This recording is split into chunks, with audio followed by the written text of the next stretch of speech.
يا زهور الروض ميدي أسمعي ليلي نشيدي.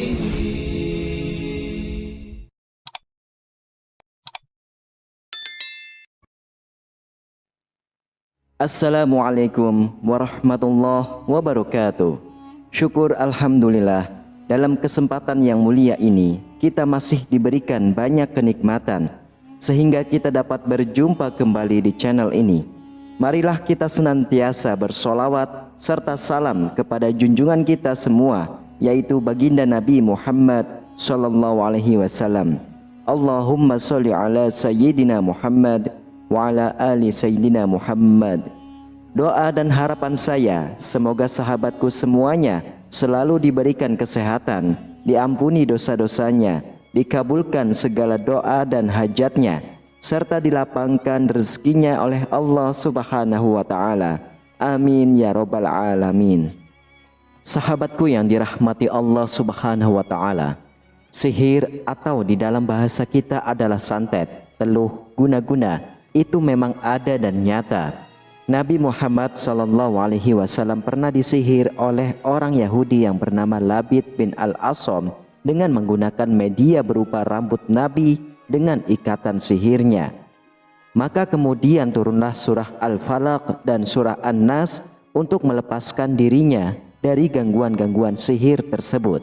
Allah Subhanahu wa Ta'ala juga menjelaskan tentang sihir di beberapa ayat di dalam Al-Quran, seperti dalam ayat yang menjelaskan tentang kisah Nabi Musa alaihi salam yang menghadapi tukang sihirnya Fir'aun laknatullah alaih. Sihir banyak macam-macamnya dengan kekuatan yang berbeda-beda, seperti sihir penghancur rumah tangga, sihir agar sakit, sihir agar gila, dan sihir sampai meninggal dunia. Semuanya itu adalah perbuatan-perbuatan keji dan tercela. Namun tidak semua orang dapat disihir atau disantet. Ada beberapa orang yang tidak bisa disihir dengan berbagai macam kekuatannya, mulai dari sihir tingkat rendah sampai pada sihir yang menggunakan khadam jin ifrit yang terkenal sangat kuat dan jahat, karena pada diri orang tersebut ada benteng pertahanan yang sangat kuat, seperti pengakuan dari orang yang pernah menekuni profesinya sebagai tukang sihir atau sebagai tukang santet. Berikut ini ada 5 orang yang menurut pengakuan mantan pelakunya tidak mempan kena sihir ataupun santet. Silakan simak video ini hingga akhir supaya segala informasi yang kami sajikan tidak menjadi gagal faham di memori pikiran kalian. Terima kasih. Orang yang pertama yang tidak mempan disantet adalah orang-orang yang rajin melaksanakan sholat sunnah fajar dan sholat subuh. Selamanya mereka tidak akan mempan disihir dengan kekuatan sihir macam apapun. Setan ataupun jin yang dikirim untuk menyakitinya hanya bisa mendengarkan suara mereka, tetapi tidak bisa melihat dan menyerangnya.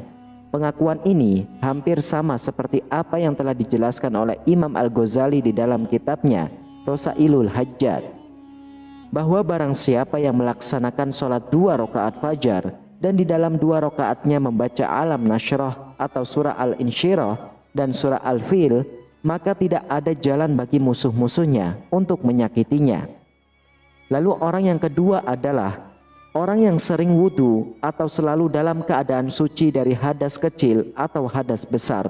Menurut pengakuan mantan dukun tersebut, dari diri orang yang selalu mempunyai wudhu terpancar sinar yang dapat menyilaukan mata tukang sihir, sehingga dapat mengganggu konsentrasi ritualnya dan menghalangi tukang santet untuk menyantetnya. Pengakuan ini sama seperti keterangan bahwa wudhu itu adalah nur ataupun cahaya, dan umat Nabi Muhammad SAW telah di hari kiamat akan dikenali dari cahaya bekas dari wudhunya. Lalu orang yang ketiga adalah orang yang banyak atau sering melakukan hubungan intim, baik bagi laki-laki ataupun bagi perempuan yang sudah sah. Tentunya ini adalah cara-cara yang diperbolehkan oleh agama. Menurut pengakuan dukun tersebut, sperma ataupun mani yang ada pada diri manusia ada rahasia mistiknya. Dengan mengeluarkan sperma dapat menguatkan roh atau jiwa seseorang, menjernihkan pikirannya dan meningkatkan kekebalan tubuhnya. Padahal sihir ataupun santet sangat sulit dikirimkan kepada orang-orang yang kuat jiwa dan jasmaninya. Sehingga untuk menyerang orang-orang model seperti ini adalah dengan cara dilemahkan terlebih dahulu. Lalu orang yang keempat adalah orang-orang yang hatinya selalu bergembira, pikirannya tenang, tubuhnya sehat. Berbeda dengan orang yang selalu dalam keadaan susah, murung dan bersedih, maka sangat mudah sihir atau santet masuk ke dalam tubuh orang tersebut. Oleh karenanya, Nabi Muhammad SAW mengajarkan kepada kita satu doa, yaitu Allahumma inni a'udzubika minal hammi wal hazan wa a'udzubika minal ajzi wal kasal. Artinya, ya Allah, saya berlindung kepadamu dari kebingungan dan kesedihan. Aku berlindung kepadamu dari kelemahan dan kemalasan. Penyebab dari kebingungan dan kesedihan adalah karena jauh dari Allah Subhanahu wa Ta'ala, sering melakukan maksiat-maksiat kepadanya, seperti berzina, mabuk, dan lain sebagainya. Kemudian orang yang kelima yang tidak akan mempan disihir ataupun disantet adalah orang-orang yang membaca surah Al-Baqarah sekalipun hanya 1 kali dalam 1 minggu. Ini sama dengan keterangan hadis riwayat Imam Muslim. Nabi Muhammad SAW bersabda, bacalah oleh kalian semua surah Al-Baqarah, karena sesungguhnya mengambil surah Al-Baqarah itu adalah satu keberkahan dan meninggalkannya adalah satu kerugian, dan tidak akan mampu untuk menyentuhnya al-batolah. Al-batolah, tukang-tukang sihir atau tukang-tukang santet. Al-batolah di sini dimaknai dengan as-saharoh, yang artinya adalah banyak tukang sihir.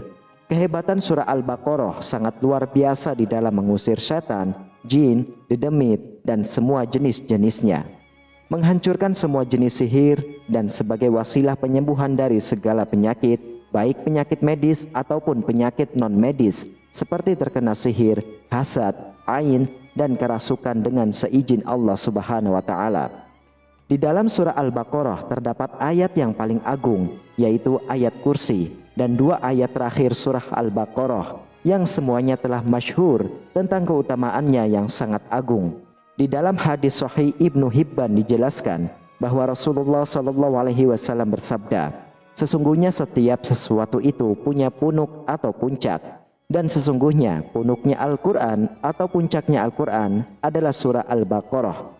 Barang siapa membaca surah Al-Baqarah di dalam rumahnya di malam hari, maka syaitan tidak akan masuk ke dalam rumahnya selama 3 malam. Maka dengan mengikuti hadis ini, sebaiknya rumah kita dibacakan surah Al-Baqarah minimal 1 kali dalam 3 hari, sehingga rumah kita menjadi rumah yang penuh dengan keberkahan, kedamaian, dan bebas dari gangguan-gangguan syaitan dan barang-barang gaib lainnya. Dalam membaca surah Al-Baqarah tidak harus khatam sekaligus, tetapi bisa dengan cara dicicil sampai 3 hari, sehingga tidak memberatkan bagi orang yang mempunyai banyak aktivitas. Wallahu a'lam bishawab. Sahabatku yang dirahmati Allah Subhanahu wa Ta'ala, itulah kelima orang yang tidak bisa disihir ataupun disantet. Semoga kita semua selalu dalam lindungan Allah dari berbagai macam kejadian apapun, sesuatu yang buruk menimpa kita. Amin ya Rabbal Alamin. Dan saya berterima kasih kepada sahabatku yang sudah menonton video ini hingga akhir. Semoga para sahabatku diberi kesehatan, keafiatan, diberikan kelancaran rezeki yang barokah, dan diberi kemudahan dalam setiap urusannya, baik di dunia maupun di akhirat. Amin, amin ya Rabbal Alamin. Wassalamualaikum warahmatullahi wabarakatuh.